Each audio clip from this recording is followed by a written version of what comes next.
여러분 안녕하세요. 오늘은 암의 스위치를 꺼라 두 번째 시간 시작하겠습니다. 오늘은 감수의 글을 같이 한번 읽어보려고 하는데요. 그 이유는 이 책이 어떤 걸 전제로 쓰여진 책이냐면 그 지금 지구상에서 가장 강력한 영향력을 행사하는 암 치료법으로 그 주류의학에서 권하는 3대 요법, 수술, 항암제, 방사선, 그 방법이 오히려 위험할 수 있다. 자연치유, 그리고 대체요법, 그리고 그 건강한 생활 습관 등을 통해서 오히려 더 안전한 온전한 치유의 길로 갈 수 있다는 그것을 전제로 해서 쓰여진 책이기 때문에 그것을 뒷받침하는 내용들이라서 이 부분을 여러분과 함께 읽고 그것에 대한 근거들을 살펴보고 그것에 동의하게 될 때 이어지는 내용들을 받아들일 수 있거든요. 한번 들어보시고 동의하실 수 있는지 그 근거가 되는 내용들이 어떤 건지 한번 살펴보셨으면 좋겠습니다. 지금 말씀드린 대로 주류 의학 의사 대부분은 3대 요법을 암을 고치는 유일한 치료법으로 신봉한다. 그래서 그들은 이 요법 말고는 다른 어떤 요법도 받아들이지 않는다. 이에 반해 이 책의 저자는 수술, 항암제, 방사선 치료로는 암을 고치지 못하고 오히려 악화시킬 뿐이다. 암의 전기 스위치를 끄듯이 작동 스위치를 끄면 된다. 그 방법을 이 책에서 가르쳐 주겠다고 주장한다. 이렇게 시작하고 계신데요. 감수의 글을 써주신 분은 전홍준 박사님이신데요. 의학 박사시고 외과 전문이시고요. 하나통합의원 원장이시고 한국통합의학포럼 대표세요. 전홍준 박사님 그 유튜브에서 치면 이분 강의 굉장히 많이 떠 있으니까 들어보시면 많은 도움 되실 것 같습니다. 그래서 이분이 어떤 얘기를 하시냐면요. 그 산 정상에 오르는 길이 여러 갈래가 있듯이 건강과 질병을 설명할 수 있는 길도 여러 가지가 있다. 산 정상에 오른 사람의 눈에는 정상에 오르는 길이 여러 개가 있다는 것이 보이지만 산 중턱까지밖에 못 간 사람은 자기가 오르는 길 하나만 있다고 착각할 수 있다. 암을 치료하는 방법도 이와 같아서 만일 어떤 전문가가 이것만이 암을 고칠 수 있는 유일한 방법이라고 주장한다면 그에게는 아직 더 올라가야 할 길이 남아있는 것이다. 그렇다고 내가 모든 산 정상에 도달한 사람이라고 말하는 것은 아니다. 이런 얘기를 해주셨어요. 그리고 지금 위력적인 진실로 통용되는 수술, 항암제, 방사선 요법은 몇 세기 후 우리 후손들 눈에는 어떻게 비칠까? 우리 후손들은 틀림없이 우리 선조들은 암을 칼로 잘라내고 독약을 뿌리고 불로 태우는 등 미개한 짓을 했다고 비웃을 것이다. 이런 얘기도 해주셨습니다. 그리고 이분이 외과 의사이셨는데 지금은 왜 이렇게 통합의원으로 이렇게 길을 달리하셨는지를 바꾸셨는지에 대한 경험에 대한 얘기가 나오는데요. 1982년 내가 외과 전문의 시험을 볼 때 암에 대한 3대 치료법을 쓰시오라는 문제가 출제되었다. 정답은 수술, 항암제, 방사선 치료였다. 나는 이런 교육을 받았기 때문에 과거에 만난 암 환자들에게는 의심할 바 없이 3대 요법만을 실행했다. 초창기 외과 의사 시절에는 3대 요법만 잘 쓰면 어떤 암 환자도 고칠 수 있겠구나 하는 자만심을 갖기도 했다. 외과 대학 교수와 종합병원 외과 과장을 지내면서 많은 암 환자를 3대 요법으로 치료했다. 물론 좋은 결과들도 있었지만 환자 상담수가 암이 재발되어 그들의 임종을 지켜보는 괴로움도 자주 겪어야 했다. 본인이 수술한 암 환자의 임종을 지켜보는 고통은 직접 경험해보지 않은 사람은 이해하기 어려울 것이다. 이처럼 3대 요법에 대한 회의가 생길 무렵인 1986년 하이델베르크 대학 자연요법 클리닉에서 일본의 유명한 통합의학 전문의사 마나카 요시오, 도쿄 기타사토 대학 통합의학연구소 주임 교수라고 하십니다. 이 마나카 요시오 선생을 소개받았다. 마나카 교수 연구실을 방문한 날 그의 첫 질문을 지금도 잊을 수가 없다. 당신이 외과 의사라고 들었는데 암 환자들을 수술해서 얼마나 고쳤습니까? 나는 별로 할 말이 없었다. 당시 80대 후반이던 마나카 선생은 50대 초반까지 외과 의사로 일하면서 암 수술을 많이 시행했다. 그러다 서양의학의 한계를 느껴 동양의학과 대체의학으로 전환해 통합의학을 추구하게 되었고 통합의학에 대한 연구 성과로 일본의 최고의학상을 3번이나 받았다. 마나카 선생은 훗날 나의 스승이 된 고우다 미스오 오사카 대학 미생물병 연구소 교수와 와타나베 쇼 도쿄 자연의학연구소 와타나베 쇼 의사를 나에게 소개해 주었다. 1986년 가을 나는 일본 나고야 의사회관에서 열린 제23회 국제 절식요법 학회에 참석했다.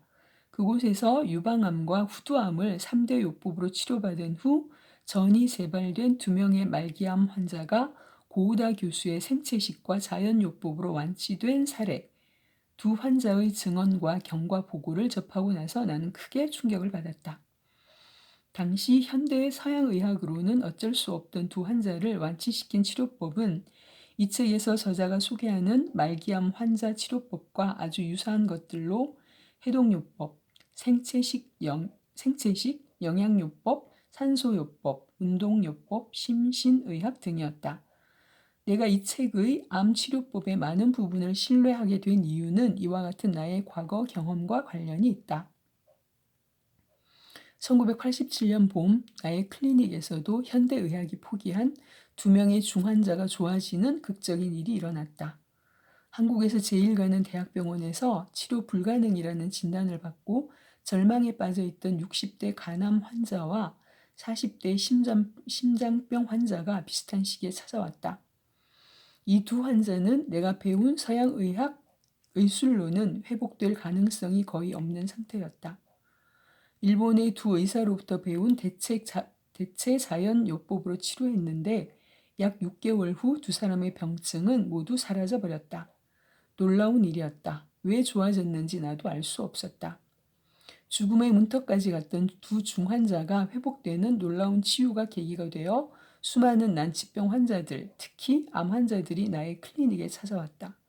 국내는 물론 일본, 오스트레일리아, 유럽, 미주 등 해외에서까지 암 환자들이 찾아와 마음의 부담이 되었다. 나는 병원 문을 닫고 일본과 미국의 자연치료의학 전문가들을 찾아가 1년여 동안 훈련을 받았다. 미국 하버드 보건대학의 버나드 라운 심장병 전문의 1986년 노벨상을 수상한 라운 교수로부터 증정받은 실용자연의학, 자연의학 백과사전 등 하버드 프레스센터의 출판물들은 그 후 환자 치료에 큰 도움이 되었다. 특히 버나드 라운은 그의 명저 치유의 예술의 제목이 가르쳐 주듯이 나에게 인체를 치료할 때는 기계를 수리하는 것과 같은 메마른 정서와 경직된 태도를 취하지 말고 부드러운 치유의 예술을 사용하라고 가르쳐 주었으며 나의 의술에 예술적 영감을 불어넣어 주었다. 이때부터 나는 전혀 다른 모습의 의사가 되었다. 시계추가 반대쪽으로 가듯이 수술, 항암제, 방사선만을 고집하는 기계론적 외과 의사에서 생기론적 자연치유 의사로 바뀐 것이다. 나에게는 이제 내가 제대로 된 의학을 만났구나 하며 또 다른 자만심이 생겼다. 그렇지만 그런 자만심 또한 오래지 않아 무너지기 시작했다. 비슷한 병증을 가진 암 환자를 똑같은 대체 자연요법으로 치료했는데도 어떤 환자는 좋아지는데 어떤 환자는 치료가 안 되는 일이 늘 일어났다. 왜 이런 일이 일어날까 이해할 수 없었다. 하지만 나는 그 후 환자의 몸만 치료하고 마음을 제대로 치유하지 못하면 암과 같은 끈질긴 병을 고칠 수 없다는 것을 마음의 의학 전문가들로부터 배우게 되었다. 이 책의 제6장 마음의 경로에서도 암을 고치고자 하면 음식 등 생활 방식을 바꿔야 하지만 반드시 마음을 바꿔야 한다는 점을 마음의 의학 전문가들의 연구 성과를 토대로 강조하고 있다. 2000년 전 플라톤은 환자를 치료할 때 의사들이 몸과 영혼을 분리해 생각하는데 이것은 무지의 소치다. 몸, 마음, 영혼의 힘을 하나로 연결해 치료한다면 못 고칠 병이 없다고 설파했다. 이 부분에 대해서 저도 굉장히 동의하고 공감하는데요. 저는 이 사실에 대해서 이해를 했고 여러 공부를 통해서 발병 이후에 이렇게 해야만 온전한 치유가 이루어진다는 것을 제가 이해를 했기 때문에 오늘 같은 경우도 제가 이렇게 몸, 마음, 영혼의 힘을 하나로 연결해 치료하는 그런 삶을 살아가기 위해서 어떻게 살았냐면요. 저는 아침 시간에 예전에는 새벽 시간에 했는데 요즘은 시간이 좀 뒤로 밀렸는데요. 어쨌거나 오전 시간에 이 마음과 영혼의 영역을 굳건히 하기 위해서 제가 하는 매일 하게 되는 미라클 모닝 루틴이 있는데요. 맨 먼저 성경 말씀을 읽고요. 그리고 말씀을 필사를 합니다.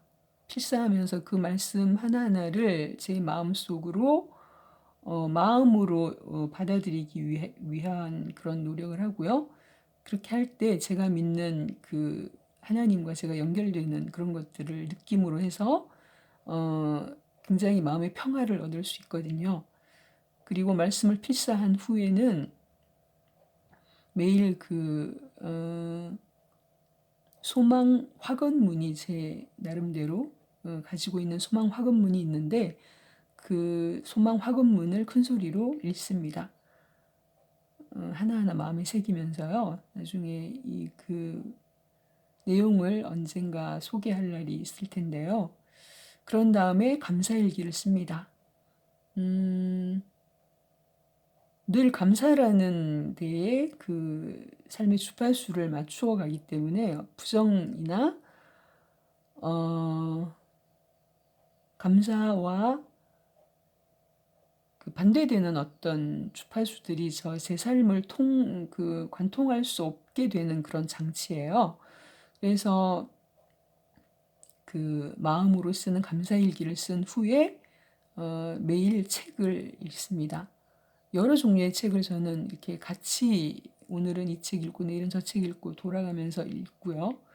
그렇게 한 후에 그런 제 삶, 아침 미라클 모닝의 루틴들에 대한 기록을 매일, 매일은 아니지만 일주일에 5번 정도는 블로그에다가 제 삶의 기록으로 이렇게 남깁니다.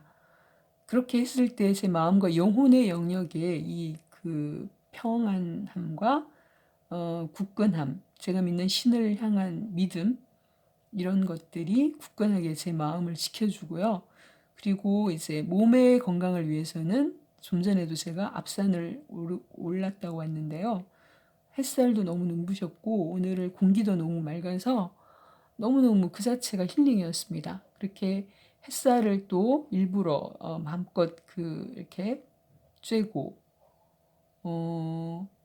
1시간 20분 정도 산길을 오르면서 또 소망 화건문도 제가 외치기도 하고 말씀도 듣기도 하고 여러 가지 강의도 듣기도 하면서 운동을 하면서 그리고 맑은 공기도 마시고요.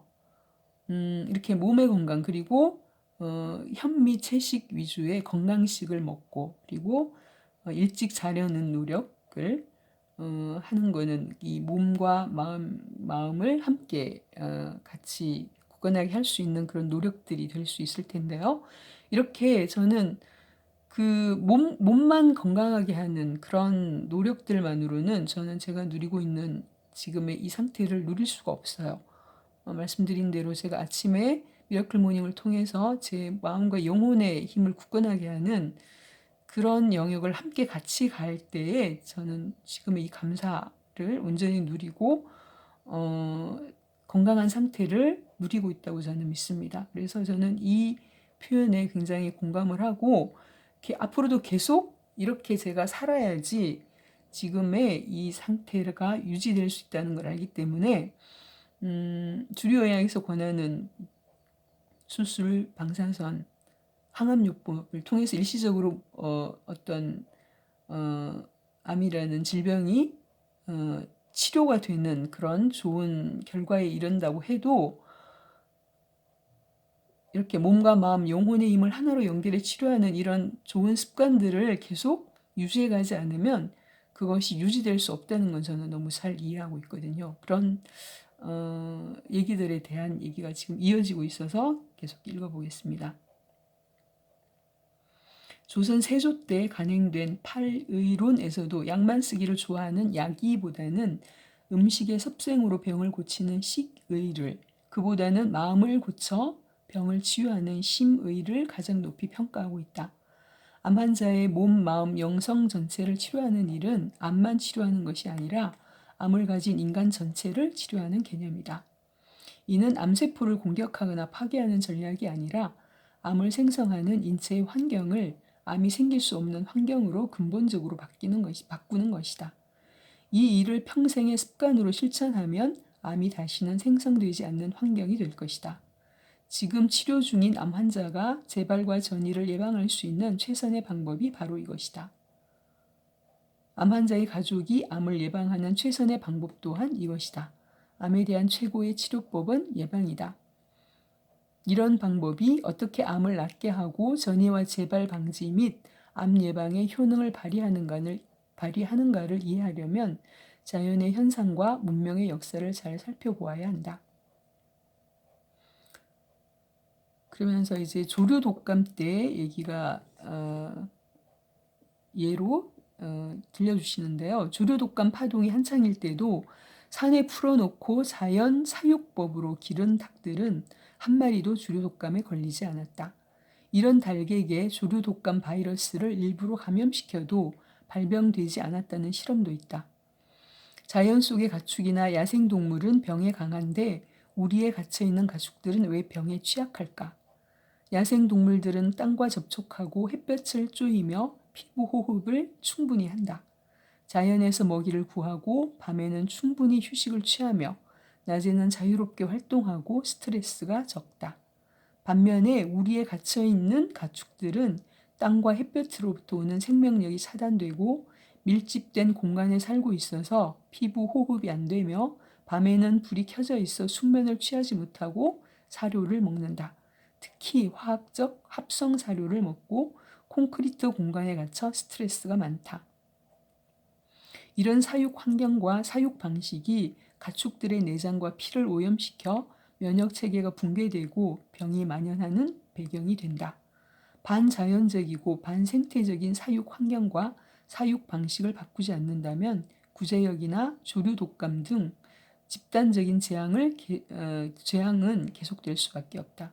이런 이유로 암 환자들은 그 육식을 하지 않는 게 원칙인데요. 건강하신 분들도 가능하면 이렇게 사육되고 있는 동물들의 그 국물들이 제공하는 그 육식이라는 음식의 상태가 얼마나 몸에 해로울지 이렇게 지금 읽어보면 알잖아요. 더 구체적인 자료를 저는 그 영상을 통해서 봤기 때문에 예전부터도 육식을 좋아하지 않았지만 요즘은 더 잘 안 먹게 되는 것 같습니다. 그런 얘기도 계속 뒤에 이어질 텐데요. 오늘날 많은 사람이 암과 같은 난치병에 시달리는 이유는 우리가 우리에 갇힌 동물처럼 살고 있기 때문이다. 병을 고치려면 숨쉬고 먹고 잠자고 활동하고 마음 쓰는 일들을 자연의 질서에 맞게 하는 것이 무엇보다 중요하다. 그런데 이처럼 가장 기본이 되는 생활 환경과 생활 방식을 바꾸지 않은 채 수술과 약에만 의존하니 어떻게 병이 낫겠는가? 이 책에서도 특별히 강조하는 바와 같이 생활 환경과 생활 방식을 자연의 질서에 맞게 바꾸는 일 중에서도 가장 중요한 것은 좋은 식사 습관과 음식의 선택이다. 오늘날 사람들이 먹고 있는 대부분의 식품은 이런 구조 속에서 생산된 것들이다. 이는 천연식품이 아니고 마치 공장에서 만들어낸 식품과 같아서 화학식품이라 할 수 있다. 실제로 오늘날 사람들이 먹고 있는 많은 음식들은 공장에서 식품 첨가물, 보존료, 향신료, 착색제 등 화학물질과 함께 만들어진 화학식품이다. 토양에 화학 비료를 쓰면 지력이 떨어지듯이 사람도 화학식품을 섭취하면 면역력이 떨어진다. 체력과 면역력이 떨어지면 암과 같은 많은 난치병이 생긴다. 병이 나면 수술을 하거나 약을 쓰게 된다. 그러면 병이 나을까?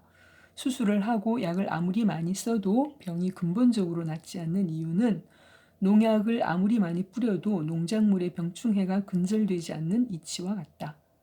반생태적이고 반자연적인 생활 환경과 생활 방식이 바뀌어야 하는 이유, 그리고 이런 생활 환경과 생활 방식을 강요하는 문명의 구조가 바뀌어야 하는 이유가 바로 여기에 있다. 곧 생명의 농업, 생명의 의학이 되어야 하는 것이다. 개인들의 삶이 생태적이고 자연적인 생활 환경과 생활 방식으로 바뀌기 전에는 병이 낫기 어렵다는 구조를 잘 이해해야 한다. 이 책 속에는 많은 절망적인 암 환자가 극적으로 회복된 모습을 보여주는데 그 이유는 자연의 삶으로 돌아갔기 때문이다. 암 진단을 받은 후 3대 요법 대신 생활 환경과 생활 방식을 바꿈으로써 암이 사라져버리는 사람들을 나의 클리닉에서도 늘 보고 있는데 이런 결과는 나의 의술이 좋아서가 아니라 환자 자신이 담대하게 생활 환경과 생활 방식을 자연의 질서에 맞도록 바꿨기 때문이다. 곧 암을 치료한 것이 아니라 암을 가진 인간 전체를 스스로 치료한 것이다. 국내에서도 야생동물과 같은 라이프 스타일을 추구하는 사람들의 집단이 있다. 이들은 햇볕 속에서 노동을 하고 땅과 늘 접촉하며 대기 속에서 좋은 호흡법으로 산소와 질서를 받아들이고 밤에는 깊은 숙면을 취하는 등 스트레스가 거의 없는 삶을 살고 있다. 이들은 곡물과 채소 및 과일만 먹는 곧 생채식을 하는 집단인데 94%가 건강하고 어떤 난치병도 갖고 있지 않다. 이들의 평균 헤모글로빈, 혈중 단백질, 칼슘 등 필수적인 영양 상태는 평균적인 도시인들보다 훨씬 좋다. 앞의 통계와 비교해 볼 때 놀랍지 않은가? 난치병에서 벗어날 수 있는 비밀이 바로 여기에 있다. 얼마 전 뉴욕 타임스에 미국 펜실베이니아 의대 부학장인 에제키엘 이메뉴얼 의사가 명의가 오히려 당신의 건강을 악화시킨다라는 제목의 칼럼을 쓴 일이 있다. 칼럼에는 심장병이나 암과 같은 난치병이 명의를 만나면 오히려 악화된다는 많은 연구 결과가 소개되어 있는데 병원과 의사들이 난치병을 근본적으로 해결할 수 없다는 충격적인 내용이었다.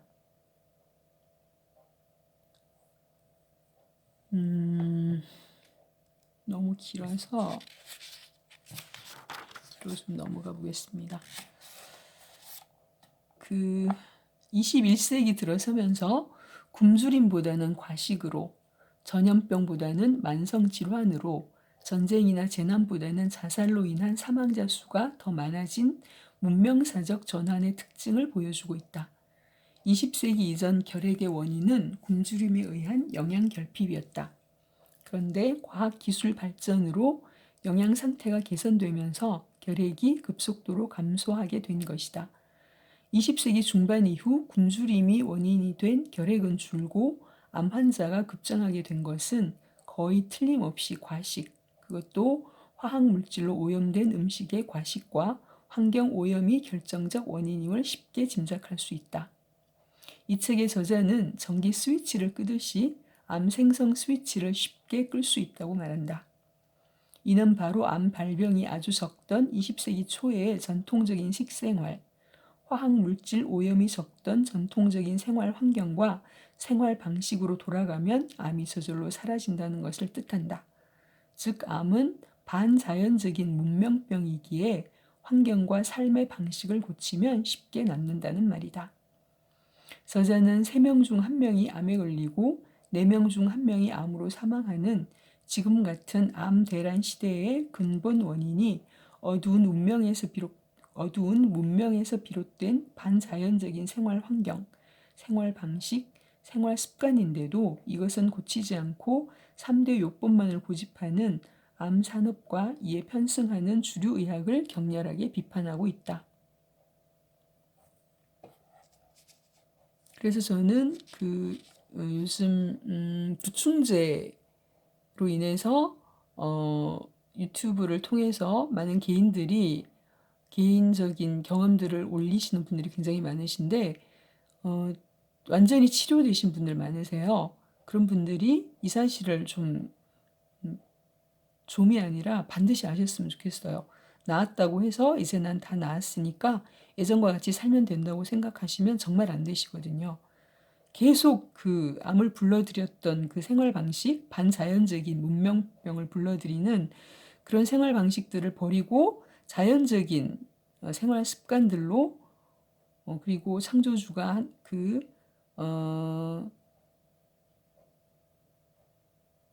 창조주의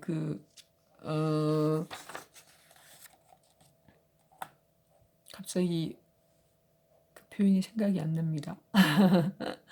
어, 처음 인간들을 창조하시고 그 인생 매뉴얼로 주셨던 그런 내용들이 다 지금 얘기하는 이런 거거든요. 채식 위주, 그리고 어두워지면 자고, 일찍 자고, 일찍 일어나고, 오염되지 않은 음식물 먹고, 그 당시에는 오염이라는 게 없었으니까요. 육식도 생각해보면 그때 당시에는 그 동물들이 얼마나 오염되지 않은 너무나 깨끗한 상태의 그 풀들만 먹었을 거잖아요.